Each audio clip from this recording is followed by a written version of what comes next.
மகரம். மகர ராசிக்காரர்கள் கொடுத்து வைத்தவர்கள். 7.5 சனி போன வருஷம் முடிஞ்சும் கூட அப்படிலாம் ஒன்றும் பெருசாக இல்லைங்க, நீங்கள் தான் ராசி பலனில் அப்படி இப்படின்னு சொல்லிக்கிட்டு இருக்கீங்க, நான் சும்மா அப்படியே தாங்க இருக்கிறேன்.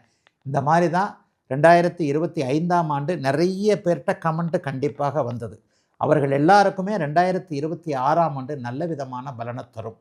இது பதில் உங்களுக்கே நல்லா தெரியும். ஜூன் மாதத்திலிருந்து ஜூன் மாதம் வரைக்கும் ஏதாவது நடக்குமா? ஆமாம், அப்படி இப்படித்தான் இருக்கும். ஜூன் மாதம் வரைக்கும் அப்படி என்னங்க பெரிய ஜூன் மாதத்திற்கு பிறகு நடக்க போகிறதுன்னு பார்த்தீங்கன்னா, 12 ஆண்டுகளுக்கு ஒரு முறை மட்டுமே உச்சனாகி வரக்கூடிய இந்த குரு பகவான் உச்ச நிலையில் உங்களுடைய ராசியவும் ராசிநாதனையும் ஒரு சேர பார்க்கக்கூடிய வருஷமாக இந்த வருஷம் அமையும். ஆக பலன்களை நான் 2 விதமாக பிரித்து சொல்லுவேன். முதல் 5 மாதங்கள் இப்போது இருக்கக்கூடிய ஒரு ஸ்தம்பன, ஒரு மாதிரியான ஒரு முன்னேறவே முடியாத நிலைமைகள் நீடித்தாலும் கூட ஏப்ரல்ல இருந்து அப்படியே ஒரு மாதிரியாக உங்களுக்கு சில மாற்றங்கள் தெரிந்து மே மாதம் அது நடக்க ஆரம்பித்து ஜூன் மாதத்திலிருந்து பலனை அறுவடை செய்யக்கூடிய அமைப்புகள் இப்போது கண்டிப்பாக மகர ராசிக்காரர்களுக்கு உண்டு. மகர ராசிக்காரர்கள் இது வரைக்கும் அடுத்தவங்க தேவையில் தான் வாழ்ந்துக்கிட்டு இருந்தீங்க. 7 வருஷமாக நீங்கள் சுத்தமாக நல்லா இல்லை. ஒன்றும் பொண்டாட்டி தேய்வு, இல்லைனா புருஷன் தேய்வு, அப்படி இல்லைன்னா அண்ணனோ அம்மாவோ அப்பாவோ தங்கச்சியோ அக்காவோ, இப்படி இரத்த உறவுகள் மற்றும் கணவன் மனைவி அமைப்புகளினால தான் கொஞ்சம் ஓரளவுக்கு வாழ்க்கையை தள்ளி கொண்டு போக முடிந்த அத்தனை மகர ராசிக்காரர்களும் சொந்த காலில் நிற்கக்கூடிய அமைப்புகள் இப்போது கண்டிப்பாக உங்களுக்கு உண்டு. எதையும் சாதிக்க முடியும், எதையும் செய்யலாம். வேலையை விடலாம், அதை விட நல்ல வேலை கிடைக்கும். வேலையை விட்டுட்டு தொழில் ஆரம்பிக்கலாம். இனிமேல் தொழில் அமைப்புகள் உங்களுக்கு உண்மையிலே நல்லாயிருக்கும். கிளைகள் ஆரம்பிக்கலாம், மேலே இருந்து கீழே கொண்டு வரலாம், கீழே இருக்கிற கடையை மேலே கொண்டு போகலாம். தெருமுனையில் கடை கிடைக்குமா, ஒரு நல்ல மெயின் இடத்துல கடை கிடைக்குமா, வியாபார ஸ்தலம் கிடைக்குமா, ஒரு தொழிலை மாற்ற முடியுமான்னு தடையாகி இருந்தவர்கள் எல்லாருக்குமே அதற்கான அத்தனை அமைப்புகளும் உருவாகக்கூடிய அமைப்பு இப்போது கண்டிப்பாக மகர ராசிக்காரர்களுக்கு உண்டு. குடும்பத்தில் பிரிஞ்சு போயிடலாமான்னு நினச்சிக்கிட்டு இருந்த அத்தனை பேருக்கும் பிரிய வேண்டாம், இன்னொரு வாய்ப்பு கொடுக்கலாம் என்கின்ற மாதிரியாக கணவன் மனைவி ஒற்றுமை கிடைக்கக்கூடிய அமைப்புகள் இப்போது உண்டு. கல்யாணம் ஆகாதவர்களுக்கு இந்த வருடம் கண்டிப்பாக செப்டம்பர் மாதம் கல்யாணம் ஆகிடும். இன்னும் சிலருக்கு ஃபஸ்ட்டு மேரேஜ் அப்படிங்க இப்படிங்க கோர்ட்டில் கேஸ் இருக்குதுங்க, இன்னும் முடியலைங்க, ஒரு சுமூகமான தீர்வுகள் கண்டிப்பாக கிடைக்கும்.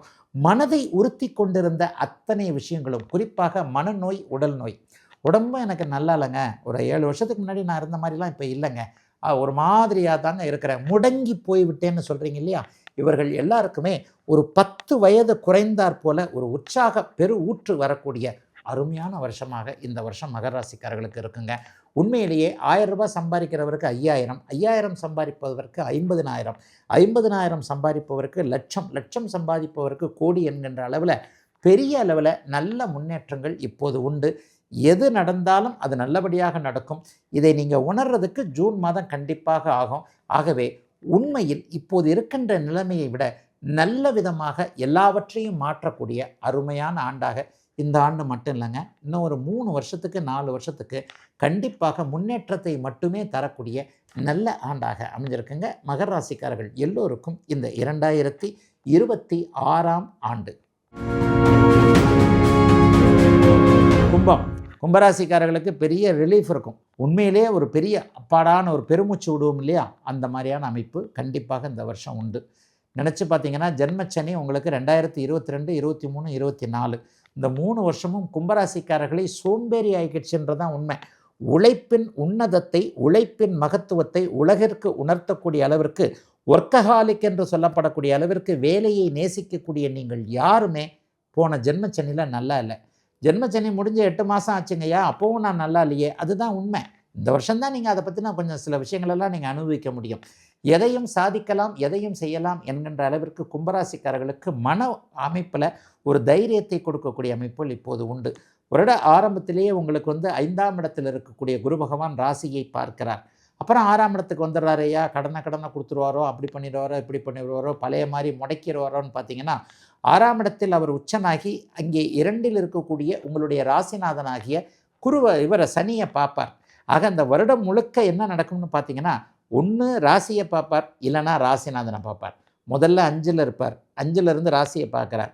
ஜூன் மாதம் 6க்கு மாறுவார், 6லேருந்து ராசிநாதனை பார்ப்பார். அதற்கப்புறம் 3 மாதம் கழித்து அதிசார முறையில் மறுபடியும் 7க்கு போவார். 7க்கு போனாலும் உங்களுக்கு ராசியை பார்ப்பார். ஆகவே குருவின் இயக்கம் இந்த வருடம் முழுவதும் அருமையாக நல்ல விதத்தில் இருக்கக்கூடிய காரணத்தினால் கும்பராசிக்காரர்களுக்கு பெரிய சோதனைகள் கண்டிப்பாக இருக்காதுங்க. கடந்த காலத்தில் உங்களுடைய திறமைகளை குறைத்து மதிப்பிட்டவர்கள், நீங்கள் அவ்வளோதான் போயிடுச்சு பூட்ட கேஸு அப்படின்ற மாதிரி உங்களை முதுகுக்கு பின்னாடி விமர்சனம் பண்ணக்கூடியவர்கள் எல்லாருக்குமே சிறந்த பதிலடி கொடுக்கக்கூடிய அமைப்பாக கும்பராசிக்காரர்கள் மறுபடியும் உத்வேகத்தில் எழுந்திருக்கக்கூடிய நல்ல வருஷங்க இந்த வருஷம். காதலில் தோல்வி, காதலி காதலன் விஷயங்களில் பெரிய அளவு, கணவன் மனைவி பிரிவு, வாழ்க்கை என்பதே இருட்டாத்தான் இருக்குமோன்ற மாதிரியாக தன்னுடைய தன்னம்பிக்கையே விட்டு போன அமைப்பில் இருக்கக்கூடிய அத்தனை கும்பராசிக்காரர்களுக்கும் இப்படிலாம் கிடையாது. உங்களுடைய உழைப்பு என்றைக்குமே வீணாகாது, நீங்கள் ஒரு உண்மையானவங்க, அதனால் நீங்கள் நல்லா இருப்பீங்க என்கின்ற மாதிரியாக ஒரு தைரியத்தை கொடுக்கக்கூடிய அமைப்புகள் இப்போது பழையபடி கும்பராசிக்காரர்கள் எல்லாருக்குமே வரப்போகுதுங்க. சிலருக்கு மட்டும் ஜூன் மாதத்துலேருந்து கொஞ்சம் கடன் வருங்க. கடன் வந்தால் கூட பரவாயில்லைங்க, வளர்ச்சிக்கான கடனாக இருக்கும். அந்த கடனை வச்சு ஒரு தொழில் ஆரம்பிக்க முடியும், வீடு கட்ட முடியும், ஒரு நிலம் வாங்க முடியும். புதிய பொருள் சேர்க்கை கண்டிப்பாக எல்லாருக்குமே உண்டுங்க. புதிய பொருட்சேர்க்கை கண்டிப்பாக எல்லா இடத்துலையும் உண்டு. என்ன எல்லா இடத்துலையும் உண்டு? வீடு வாங்கலாம், காடு வாங்கலாம், வீட்டிற்கான கட்ட ஆரம்பிக்கிறது, ஏற்கனவே விடுபட்டு போன ஒரு சொத்து பொருள் ஒரு அட்வான்ஸ் கொடுத்து அதை வாங்க முடியல, அதெல்லாம் வாங்கிறதுக்காக தைரியமாக கடன் வாங்கலாம். அதற்கேற்றாற் போல வருமானங்கள் நிச்சயமாக வரும் என்கின்ற மாதிரியாக எதிலும் ஒரு நிறைவுகள் இருக்கக்கூடிய, எல்லாவற்றையும் சமாளித்து கொள்ள முடியும் என்கின்ற ஒரு தைரியம் வரக்கூடிய அருமையான வருஷமாக இந்த வருஷம் உண்டுங்க. இதெல்லாம் இளைய பருவத்தினருக்கு சொல்லிட்டேன். ஏற்கனவே இளைய பருவத்தினர் கொஞ்சம் நொந்து போய் தான் இருக்கிறீங்க. 40-50 வயதுக்காரர்களுக்கெல்லாம் பெரிய அளவில் நல்ல மாற்றங்கள் இருக்கும். ஆகவே கும்பத்தினர் சாதிக்கக்கூடிய நல்ல வருடமாக அமைந்திருக்கிறது. உண்மையிலேயே நல்லா இருக்க போகிற இந்த 2026ஆம் ஆண்டு. மீனம், மீனராசிக்காரர்களுக்கு இப்போது ஜன்மச்சனை நடந்துக்கிட்டு இருக்கு. 12 ராசிக்காரர்களுக்கு நல்லதை சொல்லவே முடியாது. ஜோசியம்ன்றது ஒரு தன்னம்பிக்கையை ஊட்டக்கூடிய கலைனாலும் சில நேரங்களில் உண்மையை சொல்ல வேண்டிய கலை. மீனராசிக்காரங்க இப்போ நல்லா இல்லை, அதுவும் உத்திரட்டாதி நட்சத்திரக்காரங்க சுத்தமாக நல்லா இல்லை.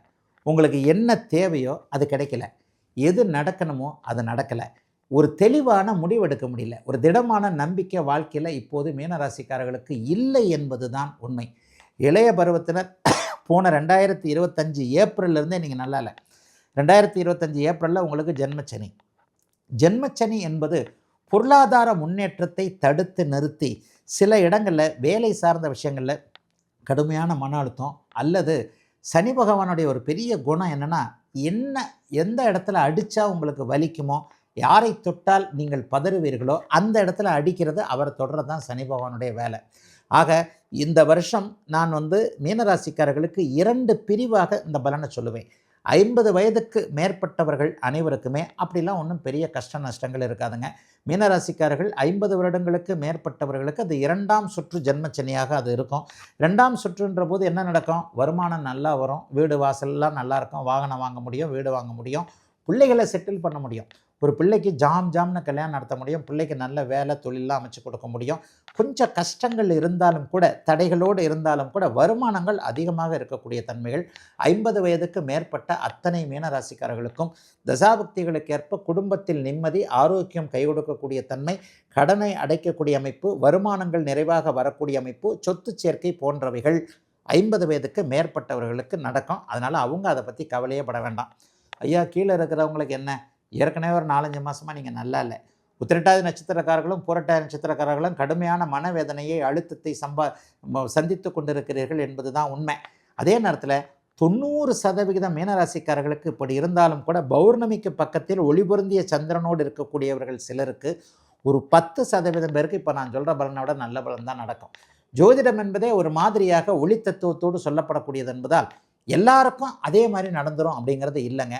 சில நிலைகளில் இளைஞர்களுக்கு மட்டும் மன அழுத்தம் தரக்கூடிய அமைப்போல் இந்த வருஷம் நடக்கும்.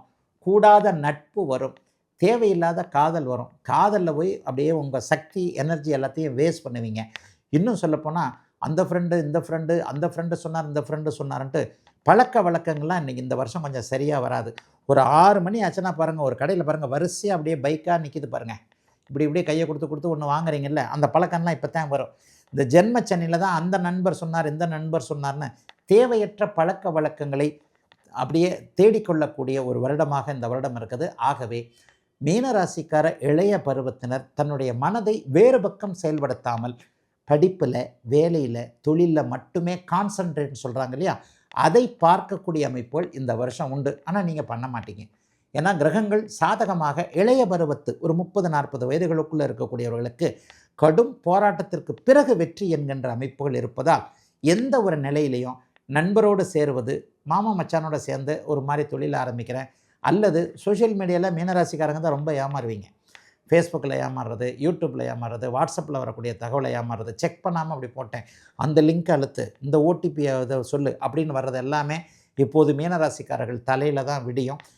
ஆகவே 50 வயதுக்கு மேற்பட்டவர்களுக்கு நல்ல பலன்களை கொடுக்கக்கூடிய அதே கிரகங்கள் 20-30 வயதுகளில் இருக்கக்கூடிய இளைய பருவ மீனராசிக்காரர்களுக்கு வாழ்க்கையை கற்றுக் கொடுக்க வேண்டும் என்கின்ற காரணத்தினால், நல்லதை அனுபவிக்கணும்னா கெட்டது என்னன்னு தெரிஞ்சால் தான் முடியும் இல்லையா? அந்த கெட்டது என்ன என்பதை அறிவிக்கின்ற, தெரிவிக்கின்ற, தெரிந்து கொள்ளுகின்ற அமைப்பு ஜென்மச்சனி அமைப்பு. அது இப்போது மீனராசிக்காரர்களுக்கு நடந்து கொண்டிருக்கிறது. ஜென்மச்சனியில் பெரிய அளவில் மன அழுத்தம் தான் வரும். நம்பிக்கை துரோகம் நடக்கும், தேவையில்லாதது நடக்கும். வேலையில் நான் ஒரு வார்த்தையே சொல்லுவேன், வேலையில் வெக்கம், மானம், சூடு, சொர்ணம் எதுவுமே இருக்கக்கூடாதுன்னுமே. நம்ம தான் வேலை செய்வோம், நம்ம தான் திட்டு வாங்குவோம். இந்த மாதிரியான சில நெகட்டிவ் அனுபவங்கள் இருந்தாலும் கூட அடுத்த வருடம் உங்களுக்கு நன்றாக இருக்கும் என்பதால் 2027ஆம் ஆண்டு நீங்கள் சாதிக்கக்கூடிய சில பேஸ்மெண்ட், சில அஸ்திவார அமைப்புகள் உருவாகக்கூடிய அமைப்புகள் நடக்கக்கூடிய அருமையான நல்ல ஆண்டாகவே அமைந்திருக்கிறது. மீனராசிக்காரர்கள் எல்லோருக்கும் இந்த 2026ஆம் ஆண்டு